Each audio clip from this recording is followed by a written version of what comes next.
안녕하세요, 배한약사입니다. 별거 아닌 것 같지만 중요한 약물 부작용 이야기, 별중 약부. 자, 오늘 이번 시간에는 철분제에 대해서 알아보고자 합니다.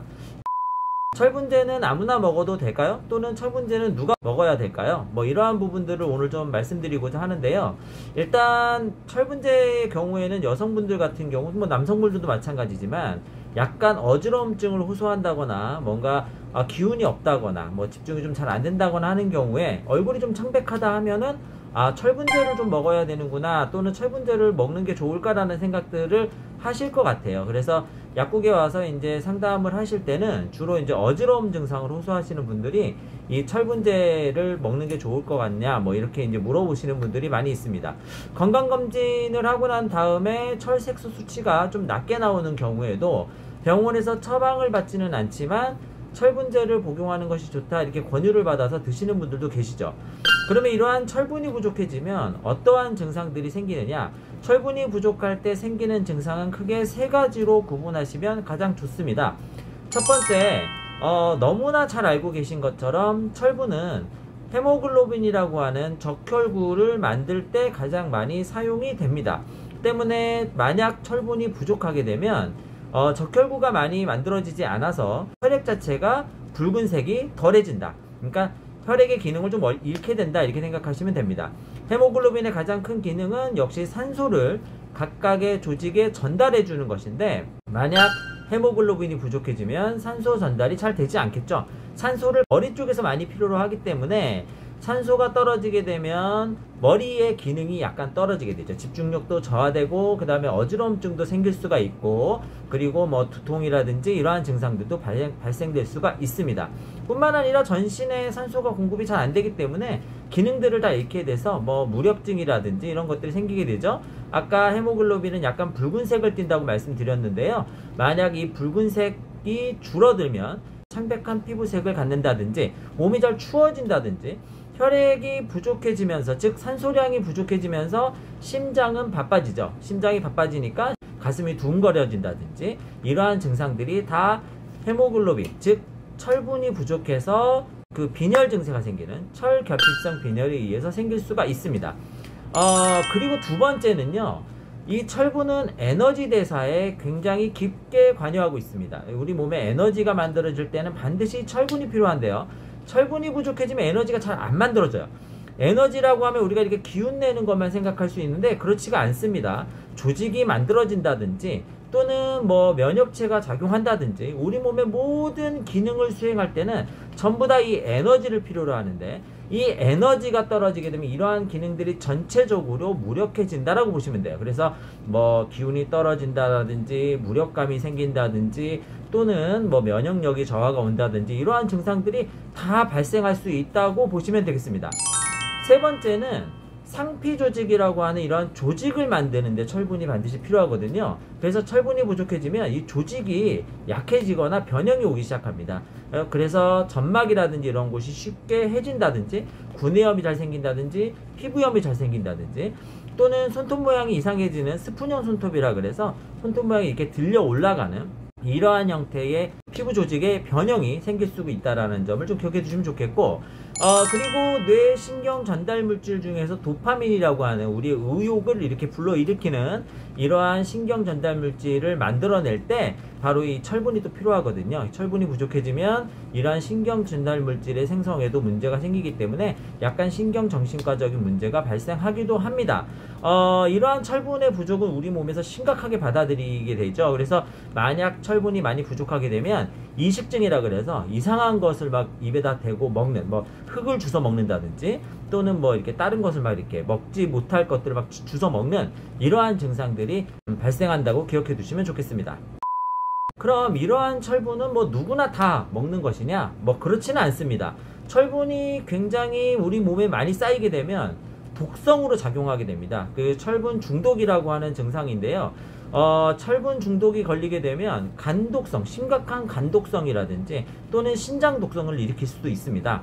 거기에 따른 황달이라든지 이러한 증상들도 같이 유발될 수가 있기 때문에 이러한 경우들은 아주 드물게 나타나긴 하는데요. 그 이유는 우리 몸에서 철분을 흡수하는 루트가 따로 있기 때문입니다. 철분은 소장에서 흡수가 되는데요. 12지장을 거쳐서 보통 소장으로 들어가는, 그리고 소장에서 철분의 흡수 통로를 통해서 철분이 흡수된다고 기억해 두시면 좋을 것 같아요.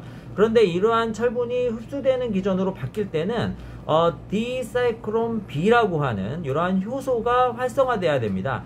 듀오데날 사이클론 B라고 하는 효소인데요. 이 효소는 우리 몸에서 철분이 부족할 때만이 활성화돼서 철분을 흡수형 형태로 바꿔주는 효소라고 생각하시면 되는데, 이게 바로 12지장에 존재합니다. 이 12지장에서 이러한 효소의 작용을 받아서 흡수형으로 바꿔야지만이 흡수가 되는데, 우리 몸에서 만약에 철분이 필요 없는 상황이라면 효소가 활성화되지 않아요. 즉 철분을 먹는다 하더라도 철분이 흡수되지 않는다라는 거죠. 그래서 우리 인체 내로 철분이 많이 들어오지 않도록 우리 인체는 구성이 되어 있습니다. 자, 여기서 중요한 사실 하나, 디사이클론 B라고 하는 이 효소를 활성화시킬 때 반드시 구리와 비타민 C가 필요해요. 그래서 비타민 C가 부족하면 철분이 잘 흡수되지 않습니다. 때문에 비타민 C를 철분을 복용할 때 같이 공급하게 되면 뒤에 말씀드리는 철분 독성을 줄여주기도 하지만 철분 흡수를 원활하게 도와주는 기능을 수행하기도 합니다. 사실 구리는 부족해지는 경우가 거의 없어요. 미량 원소이기 때문에.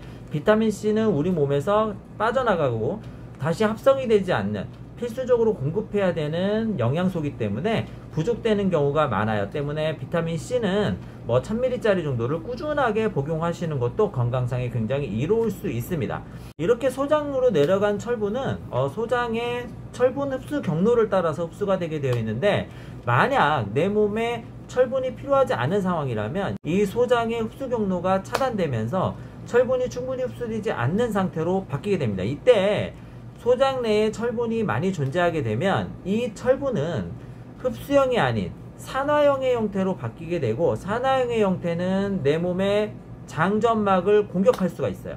장점막을 공격하면서 발생하는 위장관 독성이 나타날 수 있다는 거죠. 때문에 만약 철분을 과하게 복용했을 때 소장 내에 철분이 많이 존재하게 되면 복통이라든지 설사, 구토라든지 소화불량의 상태가 나타날 수가 있습니다. 우리가 일상적으로 약국에서 구입하는 철분제의 경우에는 함량이 그렇게까지 높지는 않기 때문에 이렇게 설사라든지 장출혈 등의 급격한 증상보다는 소화불량이나 복통 정도, 그 다음에 가벼운 설사 정도의 증상이 나타날 수가 있어요. 만약 철분제를 복용하고 나서 위장관 트러블이 생겼다면 반드시 해당 약국, 구입한 약국이나 또는 병원에 문의를 꼭 하시도록 하는 것이 좋을 수가 있겠습니다. 보통 이렇게 위장관 증상이 나타나는 것은 약을 복용하고 나서 4시간에서 6시간 정도 있으면 나타날 수 있다, 이렇게 보시면 되겠습니다. 그리고 두 번째로 나타날 수 있는 증상 중에 하나는 바로 변비입니다.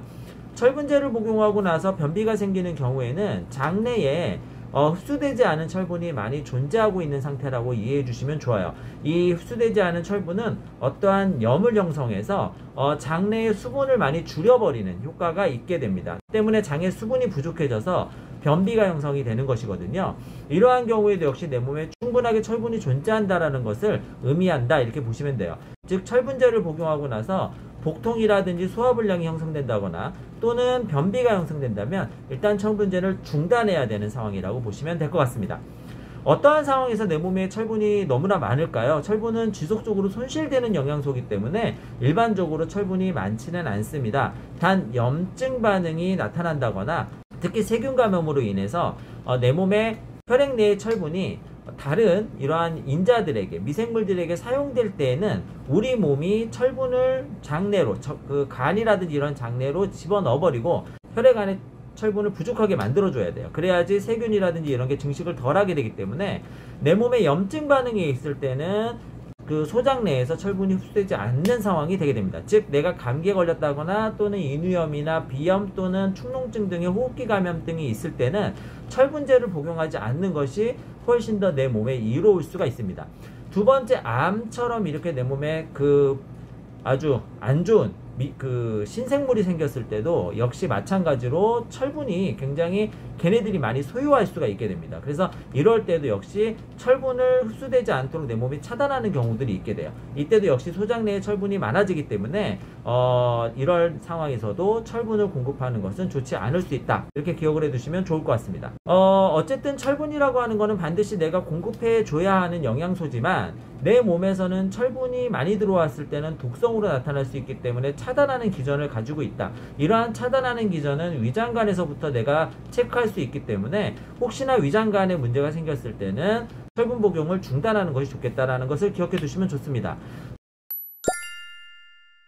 철분의 흡수를 조금 더 늘리기 위해서 반드시 추가적으로 공급해야 되는 영양소가 있는데요. 그거는 비타민C, 그 다음에 프로바이오틱스 같은 유산균입니다. 장내에 프로바이오틱스가 약간 불균형이 와 있게 되면 역시 철분의 흡수가 떨어지기 때문에 이 두 가지는 만약에 빈혈 등의 증상이 있다면 꾸준하게 공급하시는 것이 좋을 수 있겠다.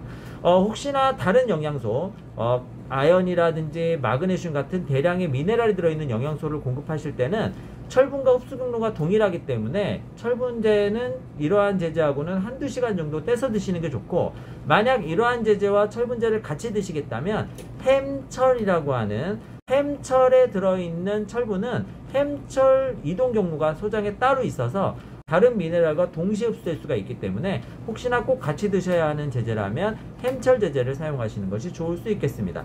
대부분 동물 육류에 들어있는 철분은 이 햄철 형태로 되어 있기 때문에 우리가 다른 미네랄과 같이 드신다 하더라도 충분하게 흡수될 수 있다는 점을 기억해 두시면 되겠네요.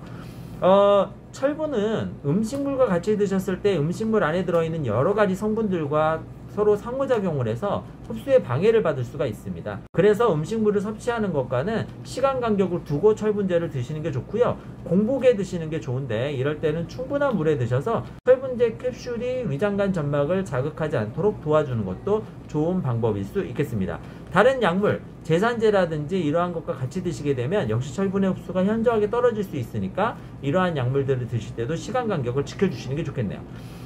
쉽게 선택해서 드실 수 있는 철분제지만 다양한 그 주의사항들이 꼭 필요하기 때문에 이러한 주의사항들을 잘 지켜서 사용하시는 것이 좋고, 내가 만약에 어지러움 증상 등이 있어서 빈혈이 의심된다 하더라도 무조건 철분제를 드시지 마시고 꼭 의사 또는 약사와 상의하신 이후에 드시는 것이 안전하다는 점을 기억해 두시면 좋을 것 같습니다.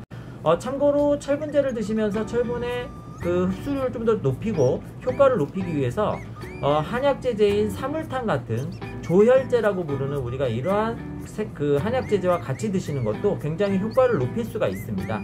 만약에 많이 붓는다든지 이렇게 수분대사에 이상이 있는 경우에는 당귀작약산이라는 제제와 같이 드시는 것도 좋으니까 혹시나 필요하신 분들은 가까운 약국에 상담하시고 같이 병영 투여해보는 것도 좋은 방법일 수 있겠습니다. 자, 오늘 준비한 내용은 여기까지입니다. 많은 도움이 되시길 바라면서 다음엔 더 재밌는 내용으로 찾아뵙도록 하겠습니다. 감사합니다.